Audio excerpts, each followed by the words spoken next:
बिस्मिल्लाहिर्रहमानिर्रहीम। अस्सलाम वालेकुम नाज़रीन, मैं पाकिस्तान से आपका होस्ट मोहम्मद वकास। जितने भी बहन भाई देख रहे हैं चैनल पर नए हैं तो इसको लाजमी सब्सक्राइब करें, वीडियो को शेयर करें और कमेंट्स भी ठोक दें। ये आपसे छोटी सी रिक्वेस्ट होती है और आप इसके ऊपर अमल भी करते हैं, आपका बहुत बहुत शुक्रिया। तो चलते हैं नाज़रीन अपने टॉपिक की तरफ। तो आज का अहम तरीन टॉपिक है, जिस तरह से अरब न्यूज़ के ऊपर अल्लामा साद हुसैन रिजवी साहब के बयान के, इंटरव्यू के चर्चे हो रहे हैं, ये तमाम चीज़ें जो इस वीडियो में डिस्कस हो गई और मौजूदा इलेक्शन के ऊपर भी जिस तरह से पकड़ दकड़ चल रही है, तमाम चीज़ें जो आप लोगों के साथ इस वीडियो में तफसील के साथ बयान होंगी।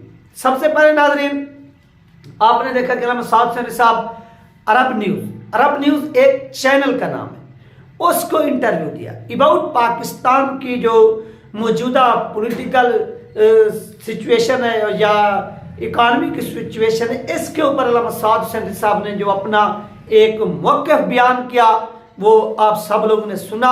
और अल्लामा साद हुसैन साहब को आप जितनी भी खराज तहसीन पेश करें वो कम है। पहले आप देखिए कि तैयब उर्दगान के लोग बातें करते थे और उसके बाद एक उभरता हुआ जो एक यानी सियासत करने मुस्लिम उम्मा की, वो फिर मोहम्मद बिन सुलेमान आया, MBBS को कहते हैं, इस तरह से इसको नाम भी दिया हुआ है। तो ये क्या करते हैं, इसको बहुत बड़ा चढ़ाकर पेश किया गया, लेकिन वो बंदा एक किंग का बेटा है, बादशाह का बेटा है। यानी जहाँ पर आप देखें कि इतनी बड़े मुसलमान जो है वो बहुत बड़ी तादाद में वहाँ पर जाते हैं, रोज़े रसूल पर हाजिरी देते हैं और यानी वहाँ पर हज उम्रा वगैरह की साथें जो है वहाँ पर हासिल होती हैं, लेकिन वहाँ के जो हुक्मरान हैं वो अपने डिसीजन सही नहीं कर पा रहे, जिसकी वजह से उम्मत मुसलमा बिखरी हुई है। यानी अब मोहम्मद बिन सुलेमान की नज़रों में भी साद हुसैन रिजवी साहब हैं। उसकी रीज़न,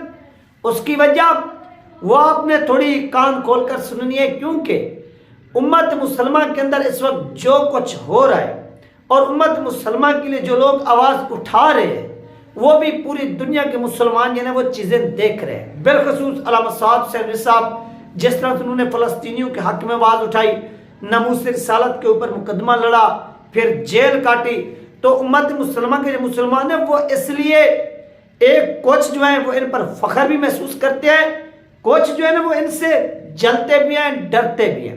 अब जो फ़ख्र महसूस करते हैं, जैसे तैयब उर्दगान साहब हो गए, वो इसलिए कि यार चलो मैंने अपने मुल्क की मुआशी जो एक हालत थी वो थोड़ी तब्दील की, चेंज की, काम किया इसके ऊपर, और थोड़ा बहुत उन्होंने अपनी इस्लामी रिवायात के ऊपर भी काम किया। वहाँ पर आपने देखा कि बड़े बड़े जो वहाँ पर गिरजाघर थे उनको मसाजिद में उन्होंने, म्यूज़ियम जो थे उनको, तमाम चीज़ों को क्या किया, मसाजिद में तब्दील किया, आप सब लोगों ने देखा। जो उसके बाद मोहम्मद बिन सुलेमान की नज़रों में साद हुसैन साहब क्यों हैं, क्योंकि मोहम्मद बिन सुलेमान भी एक यंग इस्लामी लीडरों के फहरिस्त में आते हैं, वो उभर रहे हैं, बल्कि उभर चुके हैं, क्योंकि वो एक ताकत के नशे में उभरे हैं। उनकी कोई जदोजहद नहीं है, बल्कि वो वालिद साहब की बादशाहत के ऊपर जो है ना वो ये तमाम चीज़ें करके पहुंचे हैं। और इसके बाद नेक्स्ट अल्लामा साद हुसैन साहब हैं।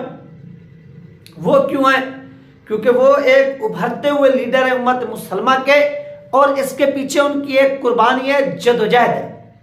वो जदोजहद जो वो अपने मुल्क के लिए भी कर रहे हैं, मुल्क की आवाम के लिए भी कर रहे हैं, मुल्क के अंदर निज़ाम के लिए भी कर रहे हैं, और इसके साथ साथ वो उम्मत मुसलमा के लिए भी कर रहे हैं।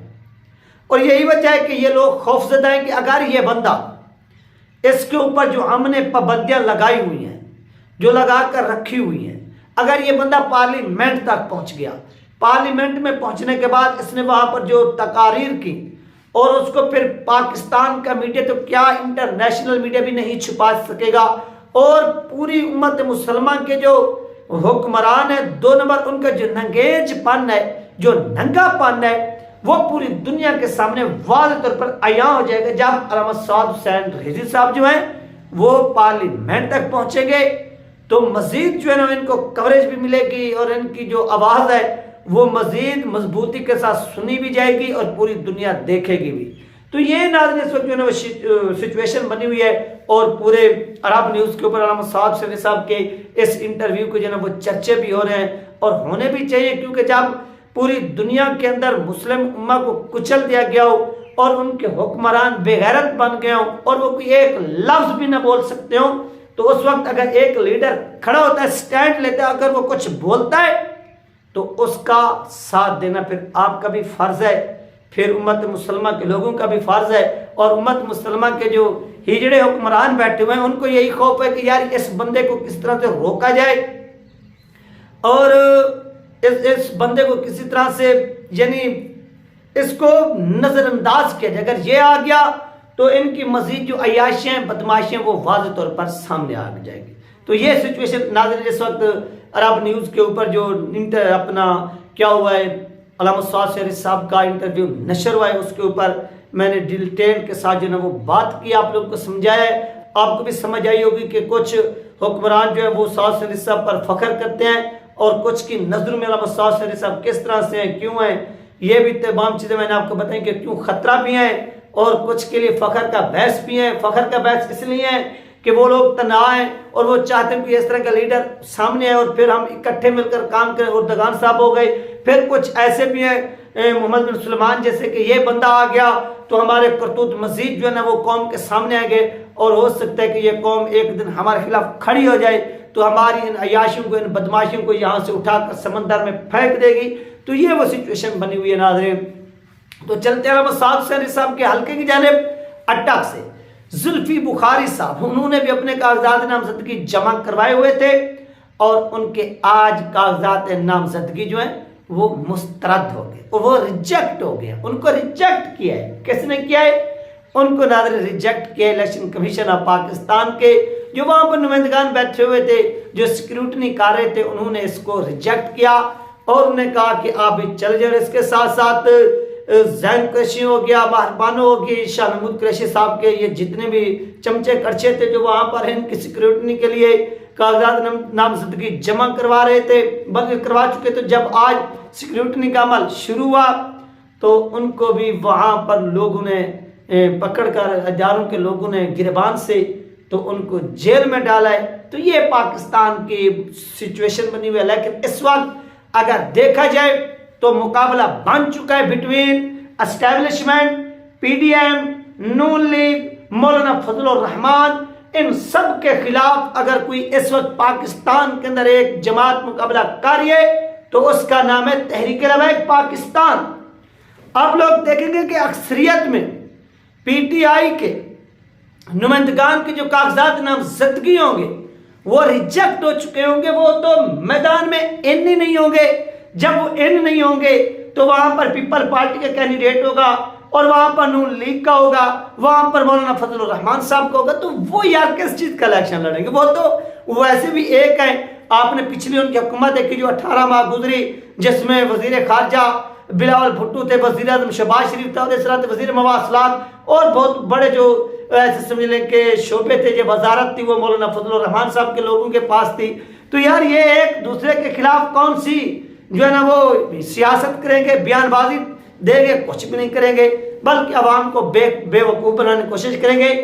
फिर इन तमाम लोगों के साथ अगर कोई फाइट करेगा, कोई लड़ेगा या कोई लड़ रहा है तो वो सआद हुसैन रिजवी साहब है, वो तहरीक लबैक पाकिस्तान है जो इनके खिलाफ क्या कर रही है, एक फाइट कर रही है, एक जंग लड़ रही है और खूबसूरत अंदाज में लड़ रही है। और आप सब लोग देखेंगे कि इलेक्शन वाले दिन जो मुकाबला होगा वो सख्त मुकाबला होगा और वो मुकाबला होगा बिटवीन टीएलपी एंड प्लस पूरी की पूरी पीडीएम, नून लीग, पीपल पार्टी, इनके दरमियान। और ये पूरी कौम देखेगी। और यार इस तरह से अभी से जो हल्के मिस हुए हैं कोई बात नहीं है, इंसान हमेशा अपनी गलतियों से सीखता है, सीखना भी चाहिए, इसमें कोई शर्म की बात नहीं। जो हुआ सो हुआ, नेक्स्ट जो है ना इन पर काबू पाया जाए और क्या किया जाए कि मजीद लोगों को मुतहर्रिक किया जाए, वो लोग मुतहर्रिक हों और अपने अपने पोलिंग एजेंट्स तैयार किए जाएं ताकि आपके वोटों के ऊपर डाका ना डाला जाए।